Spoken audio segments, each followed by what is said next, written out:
Te vamos a bautizar ya como el abogado de los extranjeros. Bueno, pues si así se me define, pues yo creo que estoy de acuerdo. Yo en concreto, personalmente, no estoy a favor. Yo como Estado, en España, preferimos que haya un culpable en la calle a que un inocente esté en la cárcel. Las últimas revisiones arrojaban resultados de 2.5 millones de delitos. Vivimos en un país seguro, yo afortunadamente, y puedo decir eso y también lo veo a mi alrededor. Te he tocado perfiles que a lo mejor son culpables, pero a ti te dicen que no han cometido realmente el delito. No es moral defender una mentira. La violencia de género existe, no es algo que yo vaya a inventar ahora y es una lacra para la sociedad, es así. Pues la mejor defensa es desde el primer momento atacarlo. Bienvenidos a un nuevo episodio de El extranjero. Hoy quiero comentarles que detrás de cada caso hay una historia y una lucha por la búsqueda de la justicia. Hoy precisamente conversaremos con un destacado abogado penalista y también con experiencia en extranjería, el abogado Hamza Al-Yabili, para conocer la perspectiva de cómo se busca siempre defender los derechos y cómo se aplica la ley precisamente en España. Así que le doy la bienvenida a Hamza, que nos acompaña una vez más. Bueno, muy bien, muchísimas gracias por la invitación y también por la presentación. Gracias a ti por tomarte el tiempo de acompañarnos una vez más y que podamos indagar en ese amplio mundo, ¿no?, de el derecho penal sobre todo, porque también además tienes experiencia en extranjería, ¿no?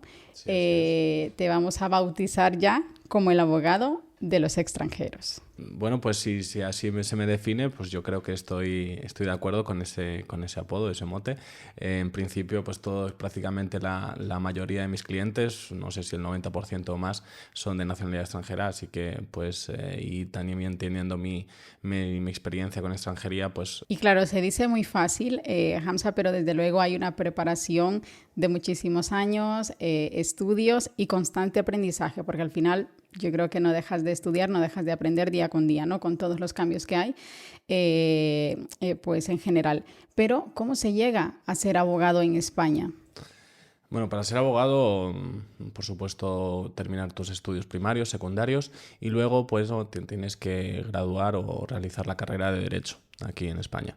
Y después de eso, si quieres ser abogado, desde hace relativamente unos años, tienes que te tienes que matricular en un máster, ¿de acuerdo?, de acceso a la abogacía y después realizar un examen de colegiación estatal y de entonces pues colegiarte en uno de los colegios de España y ya podrías ser abogado y ejercer en cualquier especialidad sin ningún tipo de limitación. Ese es un poco el proceso.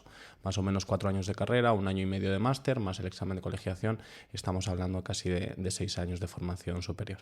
¿Y siempre lo tuviste claro o por qué decidiste precisamente ser abogado penalista? No siempre tuve claro que quería ser abogado, pero una vez en la carrera estuve pensando en opositar a judicatura, pero finalmente me decanté por la abogacía, que creo que el trato con el cliente y estar al otro lado del estrado, pues creo que me iba a ayudar profesionalmente y también creía que con mi trabajo también podía ayudar a otros. ¿Y el derecho penal en sí, qué diferencia tiene del resto de materias? A ver, el derecho penal se encarga al final de regular, es un contrato social que tenemos entre la sociedad y el Estado para cederle soberanía y para que pueda castigar los delitos más graves o aquellos que son indeseables o no queremos en una sociedad. Entonces, al final lo que busca es la paz y la convivencia social.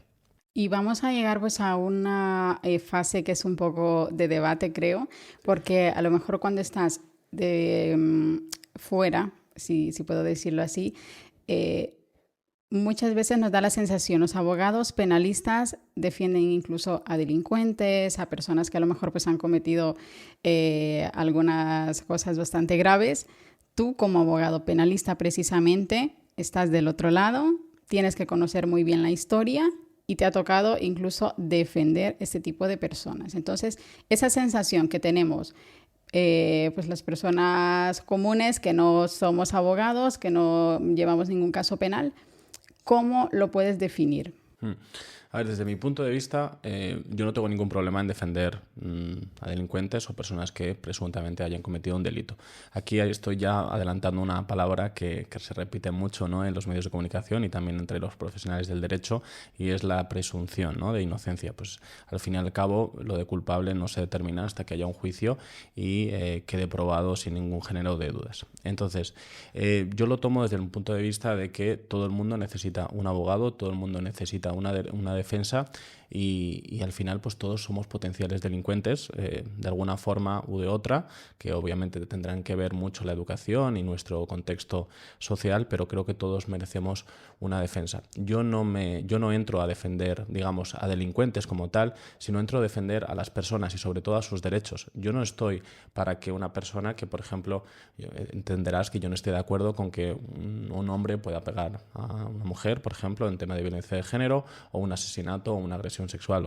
Obviamente yo no estoy de acuerdo tampoco con esos hechos, pero si me toca defender a un cliente o a una persona que está investigada por estos hechos que pueden ser muy graves, mi lógica o mi trabajo consiste en defender sus derechos. Si él tiene derecho a no confesarse culpable, ¿quién soy yo para decirle al juez, mira, es que me ha comentado que es culpable? Además estaría cometiendo un delito ya como abogado, porque tengo el secreto profesional y la obligación de no ir contra los intereses de mi cliente. También, si tiene un derecho a un juicio con todas las garantías, pues obviamente yo tengo que estar ahí para ver que sus derechos se cumplan, y si finalmente hay una sentencia condenatoria con todos los medios legales al alcance, pues no soy quien pues para negar lo contrario. Pero te ha tocado en algún caso, puntualmente pues no vamos a entrar en detalles lógicamente por protección y demás, pero en ese sentido, ¿que te ha tocado defender personas culpables? Hombre, claro, sí, la mayoría de ellos entiendo que tienen algo que ver con los hechos y por eso mismo se les detiene, se les investiga y en muchos casos obviamente salen absueltos. Yo no tengo ningún problema, imagínate que el cliente me dice que finalmente es culpable, pues si lo es, yo solo estoy ahí diciendo, bueno, pues vamos a ver que el proceso legal continúe y obviamente pues si tiene los derechos que le defienden como investigado, acusado, pues estoy ahí pues para ver si finalmente es una línea de defensa que podemos seguir, si es la absolución. Y bueno, pues yo solamente hago un trabajo que es el de defender los derechos de una persona que puede ser investigada y que, como digo, cualquiera de nosotros el día de mañana o el día de hoy podemos ser detenidos y acusados por un delito.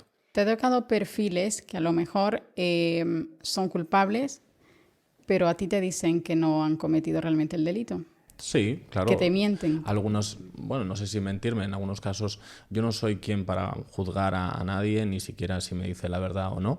Yo estoy ahí pues para ver si, por ejemplo, me estás mintiendo sobre unos hechos que luego yo, comprobando en el expediente judicial, compruebo de que hay pruebas fehacientes de que podías haber cometido ese delito, pues bueno, yo si quieres mantener esa línea de defensa lo podría continuar, pero yo creo que mi obligación legal es decirte, pues creo que tendríamos que cambiar de estrategia o ver otras formas en las que poder luchar por tu defensa, pero no en la de que me niegues los hechos. ¿Sí? Entonces, digamos que en cuanto a una cuestión moral, ética, pues no es moral defender una mentira. ¿De acuerdo? No es moral, no se acepta la mentira, o por lo menos yo no va conmigo, pero sí es un trabajo legal que tengo y, como digo, yo lo que defiendo no son las actuaciones, ni siquiera juzgo a las personas, que lo va a hacer un juez, sino que defiendo sus derechos y que esos derechos sean plasmados en una sentencia y un proceso justo. Y según tu experiencia, en algún caso que el cliente realmente era culpable y se le ha absuelto este caso, ¿te ha sucedido? Sí, claro, muchos de mis clientes, aun siendo culpables o en parte que han podido cometer ese delito, pues han salido absueltos. Ha habido veces que ha sido por temas judiciales y otras veces porque no ha habido carga probatoria suficiente que acredite la incriminación de mi cliente. Entonces, básicamente, pues como te digo, yo defiendo, si hay un principio que es muy importante, el de presunción de inocencia, o hay dudas de que haya podido cometer este delito, no es que solamente gane yo con el cliente, ¿no? Sino que gana en general gana toda la sociedad, porque al final estamos hablando de que necesitamos un Estado de Derecho y sobre todo evitar, que lo más importante es evitar que personas que puedan ser inocentes acaben en la cárcel, más que, y preferimos de hecho como Estado en España, preferimos que haya un inocente, o sea, un culpable en la calle a que un inocente esté en la cárcel, como puede ocurrir en otros países menos democráticos. Pero dependiendo el tipo de delito, por supuesto. Sí, depende del Vamos, delito. si dices un culpable con un caso grave, Claro, si finalmente se demuestra, entiendo que a más gravedad, mayor son las garantías, tanto procesales como judiciales, que tendrá la persona investigada. También es mayor la dureza y la investigación en la carga probatoria que puedan determinarse respecto a esos delitos más graves, y eso lo puedes ver en las noticias y en los que la policía y el sistema judicial en general se centra muchísimo más en investigar y que efectivamente haya un responsable. ¿y hay casos que realmente tú no llevarías? ¿Casos te refieres a moralmente que puedan afectarme más? Sí, porque no sé si has rechazado alguna vez algún tipo de proceso. Sí, he rechazado algún caso. Normalmente en mis primeros años he rechazado casos básicamente porque creía que no estaba preparado profesionalmente como para solventar esos casos.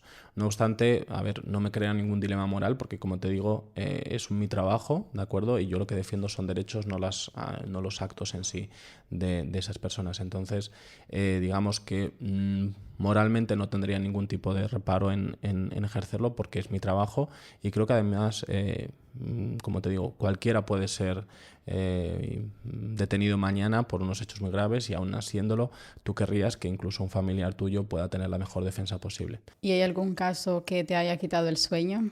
Que realmente sea bastante complicado, con el que estás lidiando. A ver, quitarme el sueño me lo quitan el día de antes, el día del juicio es cuando duermo un poco peor porque estás un poco con los nervios, y yo creo que es importante, pese a años de experiencia, tener un cierto nerviosismo, cierta ansiedad de que ese juicio pues que va a venir pronto y que es importante, porque al final nos estamos jugando algo muy importante, y en algunos casos años de cárcel para una persona que puede estar privada de libertad durante mucho tiempo. Entonces, suelo tener digamos, cierto nerviosismo el día anterior, pero después de eso sí creo que suelo dormir tranquilo, tengo la conciencia tranquila de saber que el trabajo y la preparación pues siempre lo trabajo al máximo, pues para que mi cliente pues pueda tener la mayor ventaja posible en ese juicio. En situaciones como de la pena de muerte, ¿tú en ese sentido estás de acuerdo?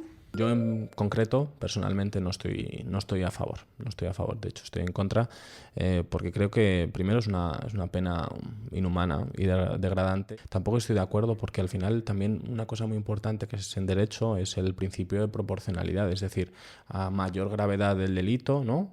Mayor es la pena. Imagínate, la pena de muerte es algo lineal en lo que no puedes diferenciar. Al criminal prácticamente le va a dar igual. Entonces creo que estamos hablando de situaciones en las que tenemos que tener también en cuenta el principio de proporcionalidad, y la pena de muerte no permite eso. También, además, yo como sus efectos, digamos, preventivos no tienen ningún efecto en la incidencia en cuanto a mayor criminalidad. De hecho, a lo largo de la historia ha habido penas de sentencia de muerte y no reduce la criminalidad, y se ha estudiado que no lo reduce. Aparte, bueno, pues si podemos seguir indagando, yo como un poco más humanista creo que no somos quien, ¿no? Además, el Estado se convertiría también en un crimen, ¿no? En un criminal, porque está al final haciendo una cosa que él mismo ha prohibido que se haga, ¿no? Como el hecho de matar. Pues creo que tampoco, dando ejemplo como Estado y como sociedad, creo que no habla bien de la salud democrática de un país. Y hay efectos, pues digamos, de humanitarios, pues creo que es un trámite que deberíamos evitarnos. Además, añadiendo un poco, ha habido casos, por ejemplo, en Estados Unidos, que ha habido personas que han sido condenadas a muerte, ¿no? Y luego resultaron que fueron absueltas o que eran inocentes. Eso ya es irreversible. Entonces creo que tenemos que tener un poco más en cuenta como sociedad de que no es solamente el punitismo criminal máximo de castigarlas, cuanto más penas mejor. Eso no va a solucionar nada. Y luego, bueno, pues también creo que añadiría otro hecho en contra, ¿no? Y es que al final, pues todo crimen es un fracaso de nosotros como sociedad. Entonces, si se han producido esos hechos, es porque creo que hemos fracasado todos como Estado dentro de la educación y en otros aspectos en los que no hemos podido evitar esos hechos, ¿no? Y que estas personas se hayan desviado demasiado de lo que es las conductas sociales. En ese sentido, ¿podrías decir si prefieres cadena perpetua? Por los mismos hechos, creo que tampoco tiene graduación, no tiene proporcionalidad, además es una pena, es prácticamente una tortura, ¿no? El hecho de tener una persona condenada de por vida, y además añadiríamos los costes, ¿no? Elevados, porque al final una persona que está en prisión pues supone unos costes para el Estado y para todos los ciudadanos que tenemos que pagar con nuestros impuestos a una persona que está privada de libertad. Entonces, bueno, creo que repetiría un poco los motivos para la pena de muerte, al igual que la cadena perpetua. Hoy en España tenemos la prisión permanente revisable, que se aprobó y se aceptó, y el Tribunal Constitucional declaró que era constitucional, pero claro, siempre que se revisara. Además, que creo que una pena o la cadena perpetua no es constitucional, por tanto, en cuanto creo que el artículo 25 habla de que las penas también tienen que estar orientadas a una reinserción, a una reeducación del reo, ¿no? Y que se reinserte finalmente en la sociedad. ¿Y crees que realmente una persona que está privada de libertad luego se puede reinsertar? A ver, la experiencia dice que no en todos los casos, ¿vale? Y también hay investigaciones, creo recordar, en las que se dice que las penas mínimas o delitos, periodos mínimos de cárcel, al igual que los periodos máximos, normalmente no reinsertan, no llevan a que la persona piense y recapacite sobre los hechos que ha cometido y luego se reinserte en sociedad. Yo no sé hasta qué punto, no soy yo quien investiga, ¿no?, las políticas criminales, pero creo que las penas y dentro de las cárceles también, y de hecho se hace, pues tiene que haber una formación o tiene que haber actividades formativas y también laborales para que luego la persona, una vez salga, pues se reinserte, se resocialice y no vuelva a cometer esos delitos. Y hablando ya precisamente de los privados de libertad, yo, de hecho, en España no he pisado una cárcel, no sé realmente cómo es. En mi país sí que he estado alguna vez, ¿vale? No detenida, sino por otras situaciones. Pero, a ver, se dice mucho, las cárceles son hoteles. ¿Tú qué opinas de eso? A ver, creo que es un comentario demasiado gratuito, ¿no? Creo que todo aquel que pueda decir eso no ha estado o no ha pisado una vez, no ha pisado la cárcel. La libertad, al igual que la vida, es de los mayores regalos que nos ha dado, pues, que tenemos, ¿no? Y creo que es un ataque demasiado gratuito como para que nadie quiera estar en la cárcel, nadie quiere estar privado de libertad. Y de hecho, si volvemos un poco a la pandemia, estuvimos 3 meses encerrados y creo que lo pasamos algunos bastante mal. Entonces, creo que no son hoteles, obviamente tienen que tener condiciones higiénicas de salubridad y esas actividades para que luego esta persona, después de X años en la cárcel, pueda reinsertarse. Y creo que la forma de hacerlo es esa, no es encerrándole, no es poniéndole malas condiciones, porque al final, como te digo, no nos hace mejor sociedad. Y podemos mencionar algunos temas muy polémicos, que voy a entrar en eso, que aunque no lo tenemos como tal en guión, pero ya que estamos hablando de prisiones, en El Salvador, como se conoce, ¿no?, a nivel mundial, el presidente Nayib Bukele pues ha implementado un tipo de prisión distinta y bastante dura, de alguna manera. ¿Tú en ese sentido qué opinión tienes como abogado penalista? Sí, te refieres al CECOT. He estado viendo vídeos y algunas declaraciones del presidente, a ver, sin tener en cuenta nada de él ni del país, que estaba sumido, eran los países con mayor delincuencia y mayor número ratio de asesinatos por habitante. Creo que tenían un verdadero problema con eso. Pues bueno, creo que es un parche, ¿no?, a una situación que pues puede tener una seguridad a corto plazo, pero luego a medio y largo plazo no le va a hacer mejor país, entiendo yo, y sobre todo porque desde el punto de vista democrático y Estado de Derecho se ha vulnerado muchísimos derechos. Hay personas que por el hecho de llevar unos tatuajes están ahí encerradas, personas a las que ni siquiera se les ha juzgado y por supuesto condenado, personas a las que ni siquiera se tienen pruebas, personas a las que se están teniendo en condiciones verdaderamente lamentables en esas prisiones, aunque yo no he estado, como digo. Y aparte que creo que las maras, al igual que en la sociedad, aunque no conozco la sociedad salvadoreña,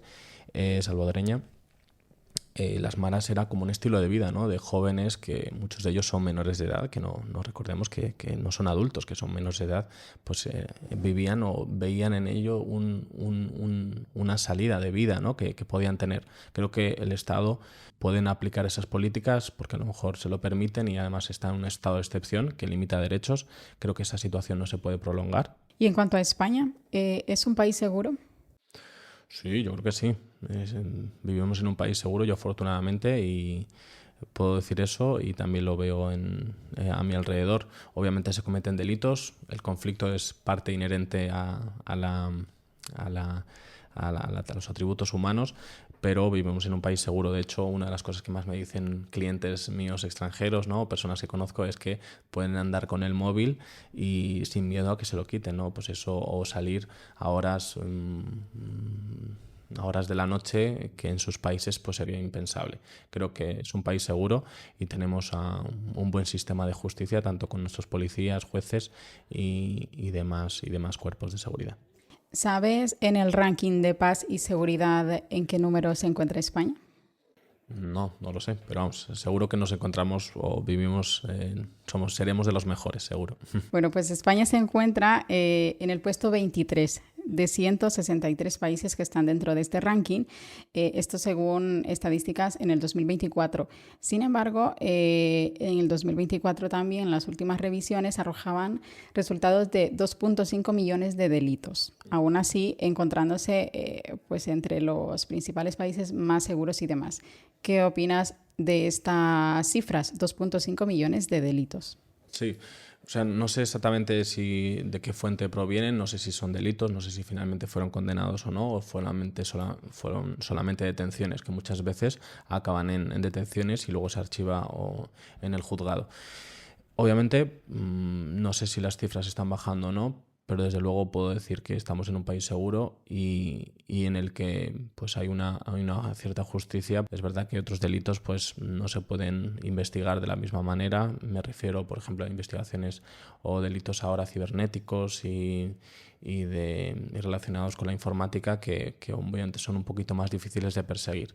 ¿Cuál es la diferencia entre los delitos que nos pudieras mencionar, sobre todo estos delitos graves? Aquellos que tienen penas graves, como por ejemplo asesinatos, homicidios, tráfico de drogas en grandes cantidades,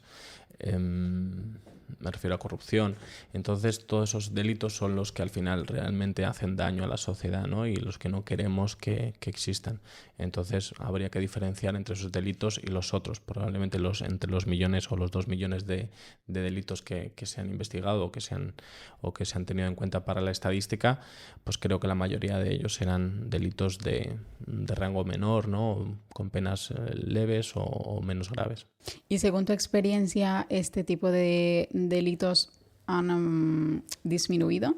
Sinceramente no conozco las estadísticas, no sé cómo estará, pero desde luego creo que vivimos en un país más seguro en el que una mujer puede salir libremente en la calle y obviamente eso no quiere decir que se erradiquen de una vez, pero creo que todos podemos sentirnos o tenemos la sensación en España, yo concretamente en Madrid, de que si me pasa algo o veo a alguien que le está pasando algo malo, pues puedo llamar a la policía, en minutos puede venir y perseguir y detener al criminal. También es verdad que delitos como delitos informáticos, las estafas, cada vez puede que estén en aumento, ¿no? Sí, ni te imaginas, hay un mogollón y muchísimos delitos ahora de clientes, muchas veces les investigan por estafas, porque reciben Bizum o transferencias, claro, pero el verdadero criminal o el verdadero delincuente, que es el que ha urdido todo ese plan, ¿no? Y ese engaño de estafar a otras personas por internet o en la vía misma, al final lo que pasa es que tengo clientes a los que realmente no tienen nada que ver con el delito, pero le hacen un favor de recibir la transferencia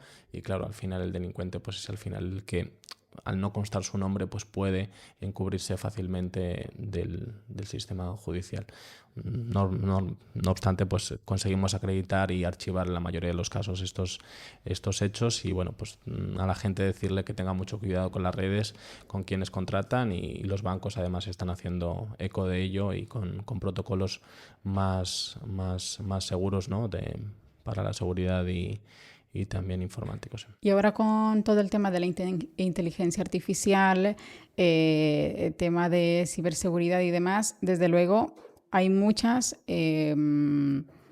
personas que se dedican precisamente a esto, a estafar.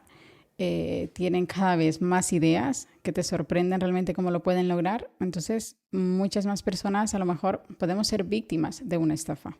Por supuesto. Antes como abogado, ¿no? Decías que solamente que podía defender delincuentes, también defiendo víctimas de agresiones sexuales y entre otras cosas tengo varios clientes en los que han sido víctimas de una estafa. Cualquiera también puede serlo y pues aquí hay que aumentar la precaución y por parte de los organismos públicos y privados pues hacer más eficiente o mejorar la ciberseguridad. Y ya hablando un poco en el tema de según cuánto tienes, cuánto vales, te has encontrado, por supuesto, con muchos perfiles de clientes, algunos con escasos recursos y quizás personas con un poder adquisitivo mayor. ¿Crees que eso también influye muchísimo en una defensa penal? Hombre, pues la capacidad económica influye, por supuesto, en una buena defensa, sobre todo pues a la hora de elegir un abogado, a la hora de poder llegar a acuerdos, ¿no? Me refiero sobre todo en delitos económicos, pues claro que tiene que ver, ¿sí? Claro que tiene que ver. No obstante, los delitos, pues son en su mayoría, una vez que se denuncian, son en su mayoría públicos y todos somos iguales ante la ley. No debería influir, pero por supuesto en algunos casos incluso puede perjudicar. Me refiero a casos en los que se conoce que la persona es de cierta notoriedad o tiene importancia, un personaje público con capacidad económica y eso hace que muchas veces pues, se les deniegue una libertad provisional. Ya en algún momento dejabas tu opinión sobre el caso, por ejemplo, de Dani Alves, el futbolista muy famoso, muy conocido. Entonces, en resumen, ¿qué opinión merecen casos como estos? Que ya podemos definir, por supuesto, es una persona con un poder adquisitivo muy alto. A cualquier otra persona le hubieran fijado una fianza, en su caso, de acuerdo a sus capacidades económicas, no sé si fue de 1 millón, y probablemente hubiera podido, y con la retirada del pasaporte hubieran digamos, permitido la libertad provisional y que no hubiera estado 2 años condenado, aunque todavía estamos a la espera de finalmente ver si se condena o no, porque le absolvió el Tribunal Superior de Justicia. Entonces yo creo que hay casos en los que obviamente tener capacidad económica ayuda mucho para una buena defensa y eso lo noto con mis clientes y lo noto con otras personas que buscan una buena defensa letrada, pero como digo, no tendría que influir porque al final todos somos iguales ante la ley y la ley es la misma para todos, ¿de acuerdo? ¿Y realmente hay justicia en España? Yo diría que sí. Desde un punto de vista formal, al menos, sí que lo hay. Obviamente hay muchas cosas que mejorar. Sobre todo me refiero a la falta de recursos que hay en justicia con unas partidas presupuestarias mínimas. Pero creo que sí que podemos vivir en un sistema justo en el que normalmente si hay alguien inocente sale absuelto o se archivan los casos y a las personas culpables normalmente se les condena con buenos sistemas garantistas, ¿no? Porque el proceso penal es muy garantista, tanto para los derechos de las víctimas, pero sobre todo para los derechos de los defendidos de no vulnerar algunas de sus derechos para que finalmente haya una condena justa, con un proceso justo y con las debidas garantías. ¿Y hay buenos jueces o puede que algunos estén politizados? A ver, los jueces son buenos, son de carrera. De hecho, estamos ahora hablando que el gobierno, ¿no?, quiere empezar a permitir que los jueces pues, puedan entrar a través no solamente con oposición, que yo creo que es un error fundamental y al final eso va a llevar a la politización, ¿no?, y que solamente los amigos de fulanito y menganito pues, puedan acceder a la carrera judicial. Creo que es un atropello en toda regla y que esos jueces por lo general tienen unas oposiciones muy duras que tienen que superar y casi todos, y todos ellos están capacitados para llevar a cabo su trabajo. Después, en el día a día, yo creo que más por la falta de recursos, es decir, justicia todavía con sistemas informáticos obsoletos, con excesiva carga de trabajo, creo que eso es lo que hace que al final no hagamos bien nuestro trabajo en general o por lo menos por parte de los jueces. También hay jueces muy buenos en cuanto a técnica, ¿no? Pero necesitan a veces, yo creo que formaciones, porque se entiende que ellos conocen el derecho, pero muchas veces pues necesitan, ¿no? Al final son personas y necesitan también tener tiempo libre, ¿no? Para prepararse los casos. Tenemos muy buenos jueces, pero bueno, creo que con falta de medios. Esa es mi conclusión a tu pregunta. ¿Y qué opinas de la imputación al fiscal general del Estado? A ver, es un caso demasiado politizado y creo que solamente la imputación de una figura tan relevante en justicia como es el fiscal general del Estado, que al final la Fiscalía es una institución jerárquica dependiente, ¿cómo le vamos a poder condenar a una persona que precisamente la Fiscalía, que está para acusar de estos delitos, no lo vaya a hacer? Porque al final es el jefe el que está arriba.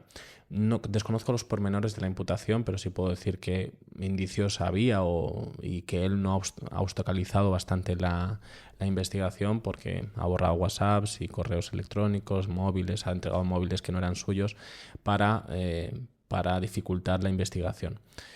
Como digo, él todavía es inocente, pero desde luego desde un punto de vista procesal, penal, es inocente, pero desde un punto de vista político creo que debe dimitir y está haciendo un flaco favor a los fiscales y en general a la justicia en España. Y en cuanto, bueno, que ya para cerrar un poco el tema de jueces y demás, como tal, ¿influye en que te asignen o te toque un juez u otro para algún delito en particular?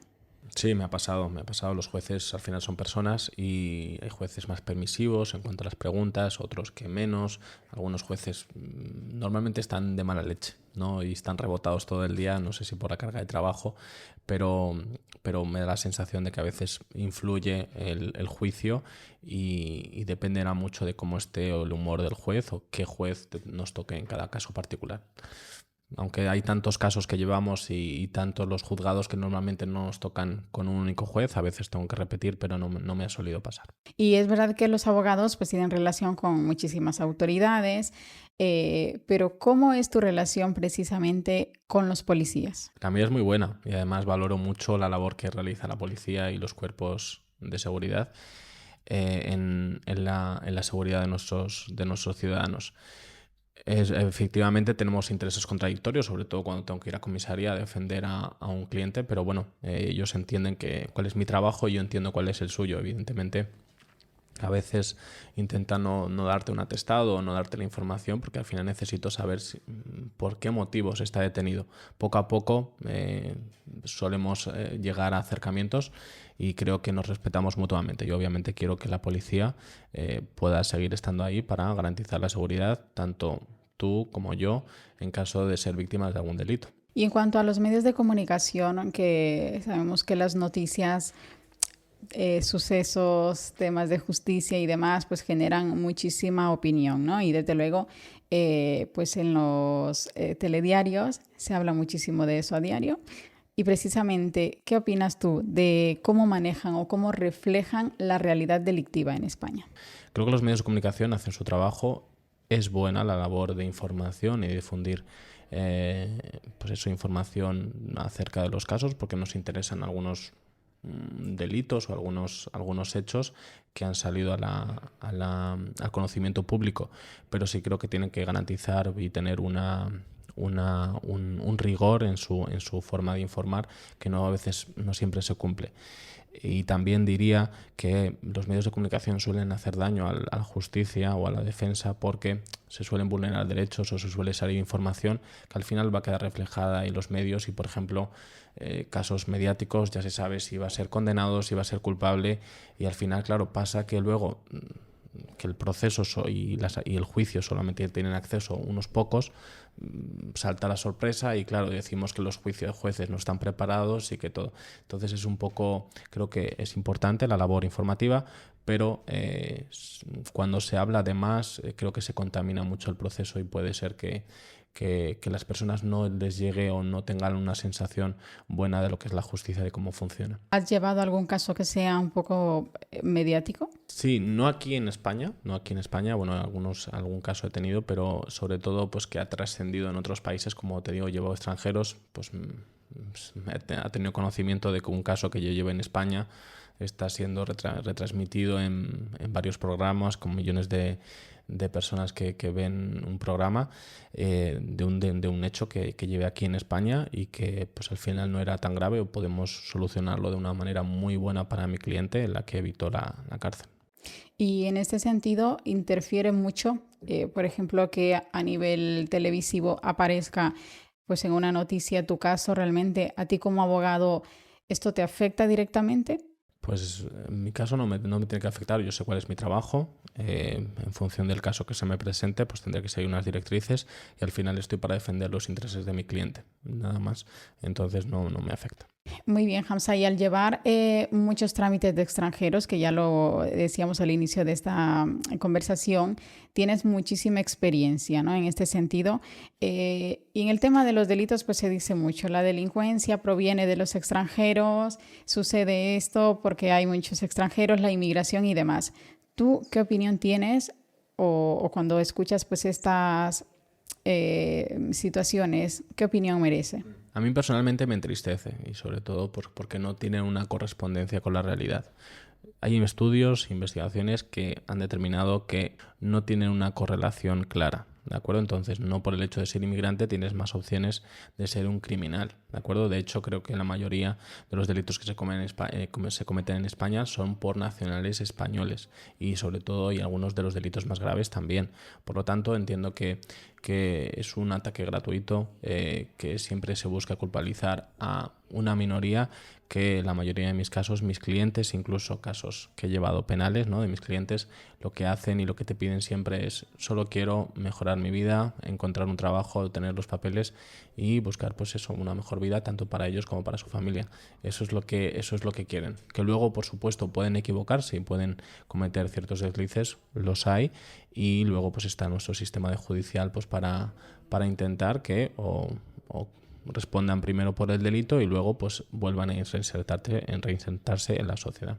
Y en el caso de las situaciones de violencia de género, que cada vez es verdad que vemos, ya hablábamos de lo mismo, de las noticias y demás y los informes que van en aumento, ¿realmente es una situación real o está sobredimensionada? La violencia de género existe, no es algo que yo vaya a inventar ahora y es una lacra para la sociedad, es así.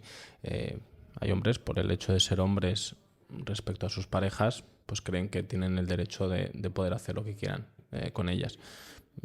Esto a lo largo de la historia lo hemos podido ver. Yo mismo he vivido tanto en mi infancia como tenemos comportamientos machistas en la sociedad en su conjunto y luego pues en los casos más graves se agudiza con relaciones en las que pues, un hombre maltrata, tiene conductas delictivas encaminadas pues eso, hacia su expareja o su pareja. Y en el caso último que hay que evitar es el tema de la muerte y el asesinato por el hecho de ser su pareja o dejar la relación. Entonces sí que existe, obviamente creo que estamos mejorando. Bueno, hay juzgados especializados en violencia de género que han mejorado mucho y están muy enfocados hacia la protección de las víctimas. Y en el caso de aquellas personas que sufren enfermedades mentales, que también llegan a cometer un delito y pasan por muchas situaciones, ¿cómo se defiende a este tipo de personas? A ver, no te imaginas la cantidad de enfermos mentales y personas o enfermos mentales que también incluye a los drogodependientes que cometen delitos, ¿no? Normalmente a causa de estas enfermedades. Procesalmente hay opciones, ¿no? De poder rebajar su pena e incluso anularla en algunos casos por el hecho de que hay una causa de justificación que exime de responsabilidad criminal a estas personas, pero normalmente no aplican la eximente completa, ¿no? Entonces, si hay trastornos mentales, acreditándolo adecuadamente, podríamos rebajar la pena. Al final, estas personas no deberían estar en las cárceles, sino deberían estar en centros que sean seguros para ellos y con la finalidad de que puedan estar en una sociedad de la forma más pacífica posible. Y podrías pues contarnos un poco tu experiencia también, que tengo entendido, estás como abogado de turno de oficio, para darle a conocer un poco pues a nuestros oyentes qué es un abogado que se dedica pues, a un turno de oficio en sí. Hay guardias, ¿no?, que están asignadas aleatoriamente durante un año en los que te pueden llamar y lo típico que oyes en las películas de, mira, pues está usted detenido, tiene derecho a un abogado, ¿no? Y ese es el abogado de oficio que normalmente vamos. Para el turno de oficio, ¿de acuerdo?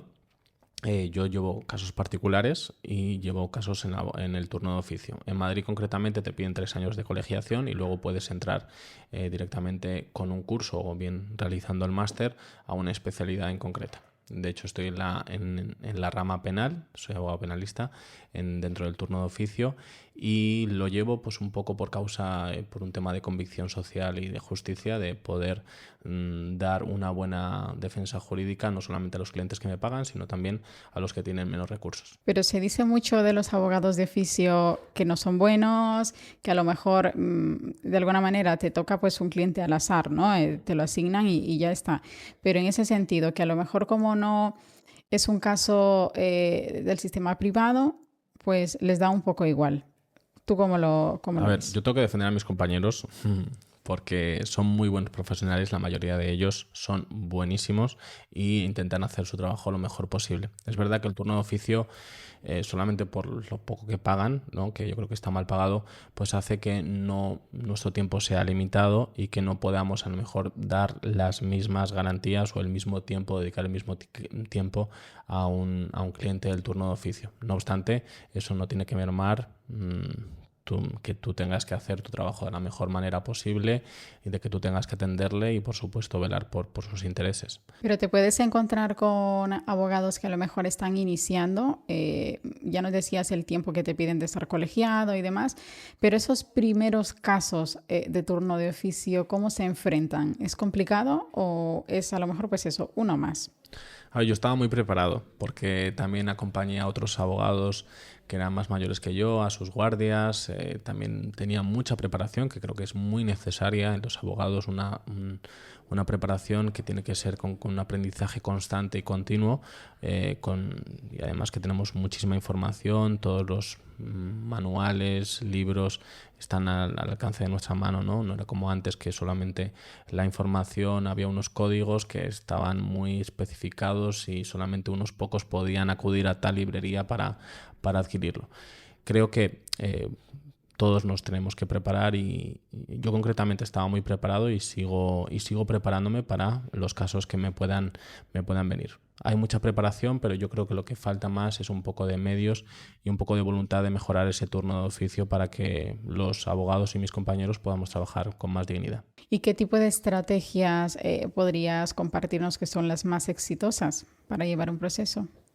Pues la mejor defensa es desde el primer momento atacarlo, o sea, atacarlo desde el primer momento en el sentido de desde el primer momento tener toda la información posible, adelantarse a los acontecimientos y preparar incluso con pruebas las posibilidades para defender y que se archive el proceso lo antes posible. Entonces, la fase de instrucciones desde la detención es muy importante y sobre todo la fase de instrucción después, que hay que intentar forzar al máximo para que se archive la causa, aportando pruebas o alegando ciertas dudas que pueden no corresponderse con lo que se denuncia o con el atestado policial. Después de ello, pues obviamente depende de cada caso, hay fallos procesales, también hay que estar muy atento, pero para eso hay que estudiar, prepararse, tener conocimientos técnicos de cuándo aprovechar estas lagunas o más que lagunas, estos errores judiciales o errores de la otra parte para que finalmente el caso salga, que tu cliente salga beneficiado del caso. ¿Y casos gratuitos has llevado alguna vez?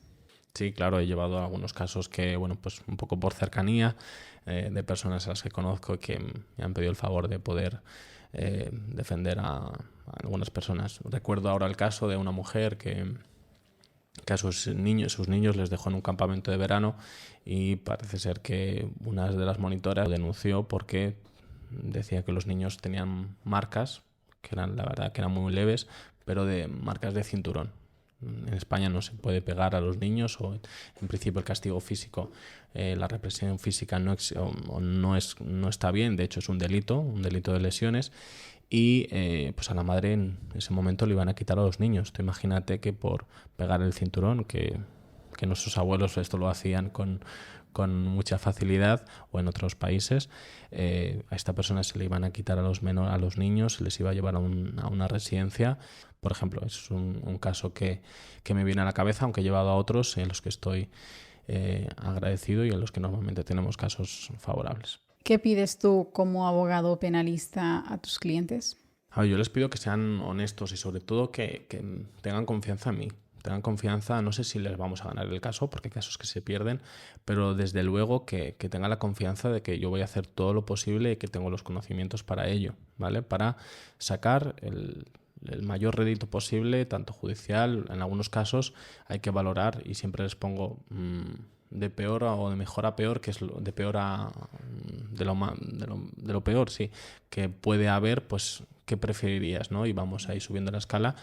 La mayoría de los casos siempre se gana algo, ¿no? Y esa es mi idea. Que tengan confianza en mí, eso es lo más importante, porque sin confianza creo que un abogado no puede trabajar. Vale, Hamza, ¿y qué consejo o recomendación le podrías compartir a esos jóvenes que están pues, en un proceso para ser abogados o incluso para ser jueces, según toda tu experiencia?